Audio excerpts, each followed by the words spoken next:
তো বিশেষ করে যে কথার সুপ্রিয় পাথরঘাটাবাসী আসসালামু আলাইকুম।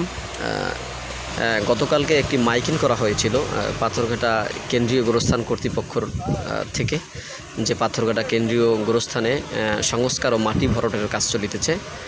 তো মাইকিংয়ে বলা হয়েছিল যে যাহাদের আত্মীয় স্বজন সমাহিত আছেন পাথরঘাটা কেন্দ্রীয় গোরস্থানে, তাহারা এসে আপনাদের আত্মীয় স্বজনদের কবরকে চিহ্নিত করিয়ে রাখার জন্য, আপনারা দেখতে পাচ্ছেন এইদিকে কিছু লোক এসে আসলে তাদের কবরকে তারা চিহ্নিত করছেন।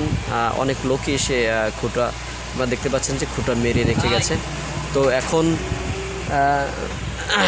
এখনও যারা পাথরঘাটা কেন্দ্রীয় গোরস্থানে এসে আপনাদের আত্মীয় স্বজনদের কবর চিহ্নিত করেননি, তো অতি দ্রুত আপনাদেরকে এসে পাথরঘাটা কেন্দ্রীয় গোরস্থানে এসে আপনাদের আত্মীয় স্বজনের কবরকে চিহ্নিত করিয়ে রাখার জন্য বিশেষভাবে অনুরোধ করছি।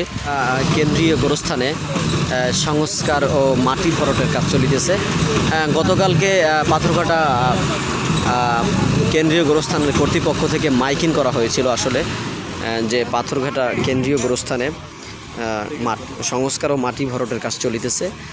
যাহাদের আত্মীয় স্বজন আছে তাদের আত্মীয় স্বজনদেরকে এসে তাদের আত্মীয় স্বজনের কবরকে চিহ্নিত করিয়ে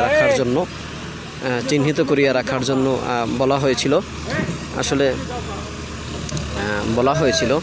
আসলে এখনও আসলে এই বিষয়টি যারা মাথায় নেননি, বিশেষ করে পাথরঘাটা পৌর শহরের আশেপাশে যারা আসেন এবং পৌর শহরের ভিতরে আছেন, আপনাদের যে আত্মীয় স্বজন যারা আছে, আপনাদের আত্মীয় স্বজনের কবরকে এসে চিহ্নিত করে যাবেন। আপনারা দেখতে পাচ্ছেন মাটি ভরাটের কাজ কিন্তু চলছে, এরকম চলবে।